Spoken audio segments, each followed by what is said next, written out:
नमस्कार दोस्तों, मैं हूं चंदन। आज जो कहानी मैं आपको सुनाने जा रहा हूं वो कोई फिल्मी कहानी नहीं है।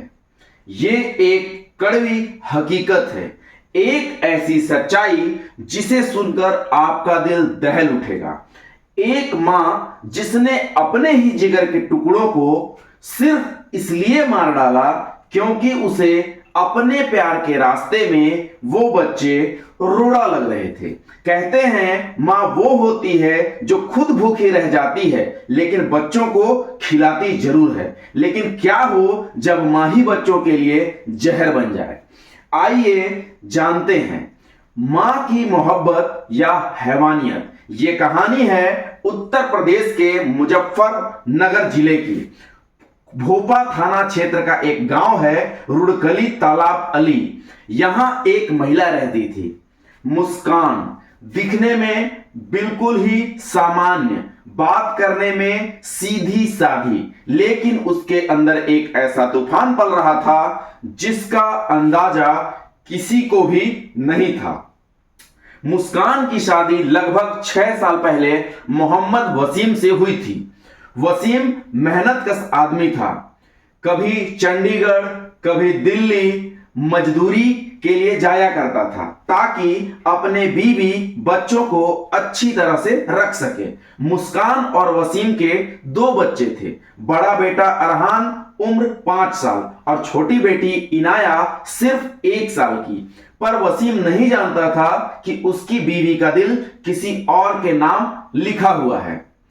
दरअसल शादी से पहले ही मुस्कान का रिश्ता अपने ही फुफेरे भाई जुनैद से था। जुनैद जो ककरौली थाना क्षेत्र के गांव खेड़ी फिरोजपुर का रहने वाला था। शादी के बाद भी मुस्कान का जुनैद से रिश्ता बना रहा।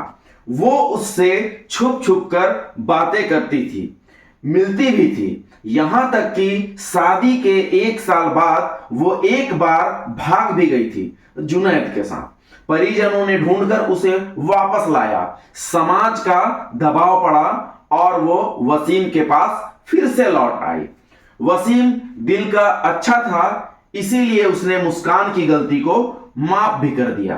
कहा कि चलो अब तो हमारा बच्चा है, सब कुछ ठीक हो जाएगा। पर उसे क्या पता था कि उसकी ये माफी ही उसकी सबसे बड़ी भूल हो जाएगी। मुस्कान का झुकाव धीरे धीरे एक मां से हटकर सिर्फ एक प्रेमिका की तरफ होता जा रहा था। वो अपने बच्चों से ज्यादा जुनैद की फिक्र करने लगी थी। इधर जुनैद की शादी की बातें शुरू हो चुकी थी। जब मुस्कान को यह पता चला तो उसने जुनैद से कहा, तुम मुझसे शादी क्यों नहीं कर लेते?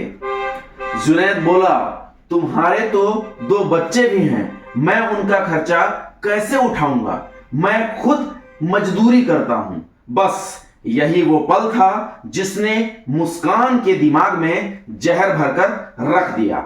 उसने फैसला कर लिया कि अगर जुनैद चाहिए तो पहले बच्चों को रास्ते से हटाना होगा। दिन था 19 जून 2025। दोपहर का वक्त था, करीब 2:30 बज रहे थे।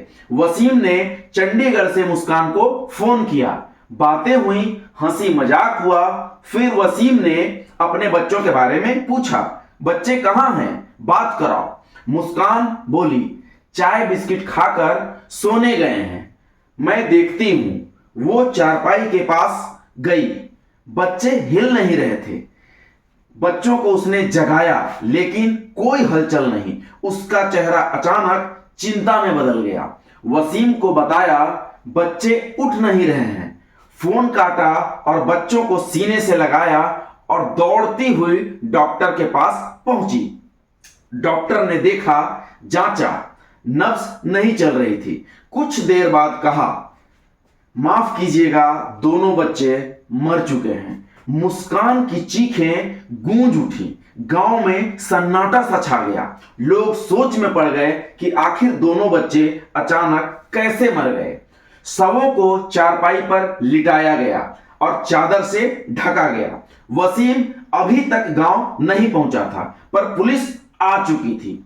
पुलिस ने पूछा, मौत कैसे हुई? घर वाले बोले बस चाय बिस्किट खाकर सो गए थे, फिर उसके बाद से नहीं उठे। पुलिस ने कहा पोस्टमार्टम कराना पड़ेगा।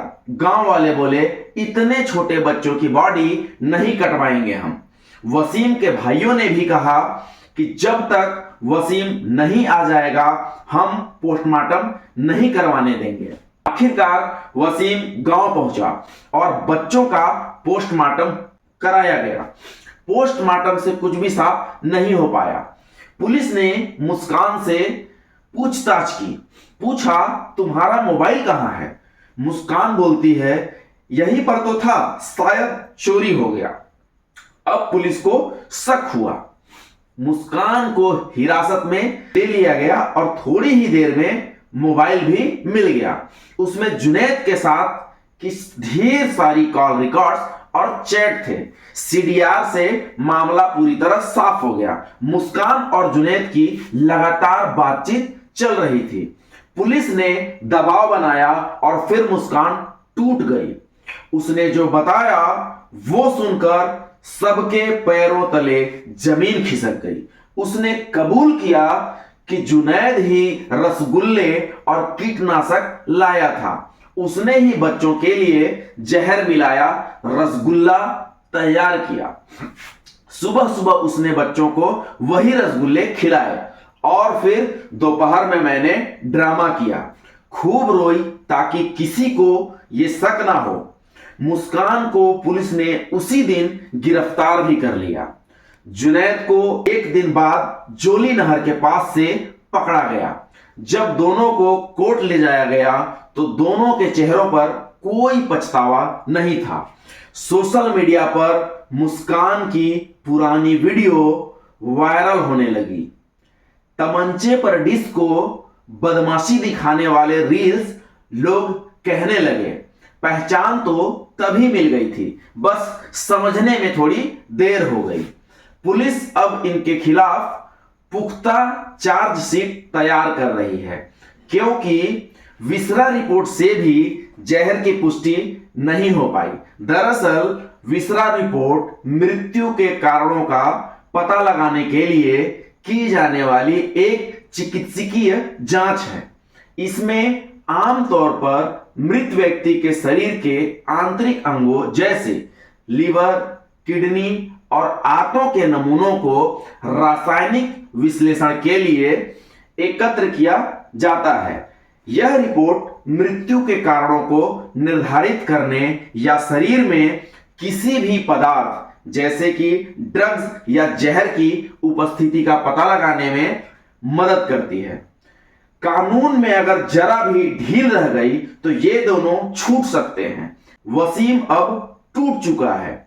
उसने जो पत्नी को माफ किया था वो आज उसकी सबसे बड़ी सजा बन गई है।